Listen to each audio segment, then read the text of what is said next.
Welcome to my little corner of the internet, where we celebrate creativity and growth. We extend a warm welcome to you as we discuss and analyze friendship paradox in this video.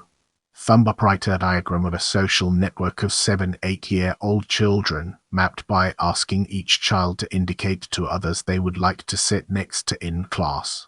The majority of children have fewer connections than the average of those they are connected to. The friendship paradox is the phenomenon first observed by the sociologist Feld in 1991 that, on average, an individual's friends have more friends than that individual. It can be explained as a form of sampling bias in which people with more friends are more likely to be in one's own friend group. In other words, one is less likely to be friends with someone who has very few friends. In contradiction to this, most people believe that they have more friends than their friends have. The same observation can be applied more generally to social networks defined by other relations than friendship. For instance, most people's sexual partners have had on the average a greater number of sexual partners than they have. The friendship paradox is an example of how network structure can significantly distort an individual's local observations. As we enter this new phase, let's analyze mathematical explanation from different angles and evaluate its significance. In spite of its apparently paradoxical nature, the phenomenon is real and can be explained as a consequence of the general mathematical properties of social networks. The mathematics behind this are directly related to the arithmetic geometric mean inequality and the Cauchy-Schwarz inequality. Formally, Feld assumes that a social network is represented by an undirected graph where the set of vertices corresponds to the people in the social network, and the set of edges corresponds to the friendship relation between pairs of people. That is, he assumes that friendship is a symmetric relation. If is a friend of, then is a friend of. The friendship between and is therefore modeled by the edge, and the number of friends an individual has corresponds to a vertex's degree. The average number of friends of a person in the social network is therefore given by the average of the degrees of the vertices in the graph. That is, if vertex has edges touching it representing a person who has friends, then the average number of friends of a random person in the graph is mu frac sum vin vidov of o fracki of. The average number of friends that a typical friend has can be modeled by choosing a random person who has at least one friend, and then calculating how many friends their friends have on average. This amounts to choosing, uniformly at random, an edge of the graph representing a pair of friends and an endpoint of that edge one of the friends, and again calculating the degree of the selected endpoint. The probability of a certain vertex v to be chosen is a fract of I frac. The first factor corresponds to how likely it is that the chosen edge contains the vertex, which increases when the vertex has more friends. The having factor simply comes from the fact that each edge has two vertices. So the expected value of the number of friends of a randomly chosen friend is sum of a left a fract of I frac a right of equal a frac sum v of I. We know from the definition of variance that a frac sum v of v mu a sigma. Where is the variance of the degrees in the graph? This allows us to compute the desired expected value as a frac sum v of I al frac of I mu a sigma al frac mu a sigma mu mu al frac sigma mu. For a graph that has vertices of varying degrees, as is typical for social networks, is strictly positive, which implies that the average degree of a friend is strictly greater than the average degree of a random node. Another way of understanding how the first term came is as follows.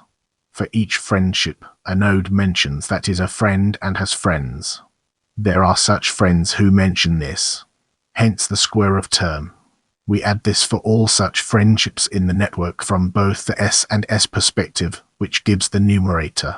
The denominator is the number of total such friendships, which is twice the total edges in the network, one from the S perspective and the other from the S. After this analysis, Feld goes on to make some more qualitative assumptions about the statistical correlation between the number of friends that two friends have, based on theories of social networks such as assortative mixing, and he analyzes what these assumptions imply about the number of people whose friends have more friends than they do. Based on this analysis, he concludes that in real social networks, most people are likely to have fewer friends than the average of their friends' numbers of friends. However, this conclusion is not a mathematical certainty. There exist undirected graphs such as the graph formed by removing a single edge from a large complete graph that are unlikely to arise as social networks but in which most vertices have higher degree than the average of their neighbors' degrees. The friendship paradox may be restated in graph theory terms as the average degree of a randomly selected node in a network is less than the average degree of neighbors of a randomly selected node, but this leaves unspecified the exact mechanism of averaging, i.e., macro versus micro averaging. Let GV be an undirected graph with Vn and Em, having no isolated nodes. Let the set of neighbors of node U be denoted by U. The average degree is then mu alfrac and sum U in VE operator and bru alfrac mern age. Let the number of friends of node U be denoted F U veen ber un ber V. Note that this can count to hop neighbors multiple times, but so does Feld's analysis. We have FFU U1. Feld considered the following micro-average quantity. Tex microave alfrac sum U in V operator and fu sum U in VE operator and bru. However, there is also the equally legitimate macro-average quantity given by Tex microave alfrac and sum U in V frac operator and fu operator and bru. The computation of macroave can be expressed as the following pseudocode. For each node UV, initialize Q0. For each edge U, VE, a Q left row Q alfrac operator and brov operator and bru. For left row Q alfrac operator and bru operator and brov. Return alfrac and sum U in V Q. Each edge U, V contributes to macroave the quantity alfrac operator and brov operator and bru alfrac operator and bru operator and broverge, because min obfrac ab alfrac be equal. We thus get a text macroave alfrac and sum U in V Q gefrac and dot to alfrac mern mu. Thus, we have both macroave and macroave, but no inequality holds between them. Now, we shift our focus to applications, a topic that deserves our attention. The analysis of the friendship paradox implies that the friends of randomly selected individuals are likely to have higher than average centrality. This observation has been used as a way to forecast and slow the course of epidemics by using this random selection process to choose individuals to immunize or monitor for infection while avoiding the need for a complex computation of the centrality of all nodes in the network. In a similar manner, in polling and election forecasting, friendship paradox has been exploited in order to reach and query well-connected individuals who may have knowledge about how numerous other individuals are going to vote. However, when utilized in such contexts, the friendship paradox inevitably introduces bias by overrepresenting individuals with many friends, potentially skewing resulting estimates. A study in 2010 by Christakis and Fowler showed that flu outbreaks can be detected almost 2 weeks before traditional surveillance measures would do so by using the friendship paradox in monitoring the infection in a social network. They found that using the friendship paradox to analyze the health of central friends is an ideal way to predict outbreaks, but detailed information doesn't exist for most groups, and to produce it would be time-consuming and costly. This extends to the spread of ideas as well, with evidence that the friendship paradox can be used to track and predict the spread of ideas and misinformation through networks. This observation has been explained with the argument that individuals with more social connections may be the driving forces behind the spread of these ideas and beliefs, and as such can be used as early warning signals. Friendship paradox-based sampling, i.e. sampling random friends, has been theoretically and empirically shown to outperform classical uniform sampling for the purpose of estimating the power law degree distributions of scale-free networks.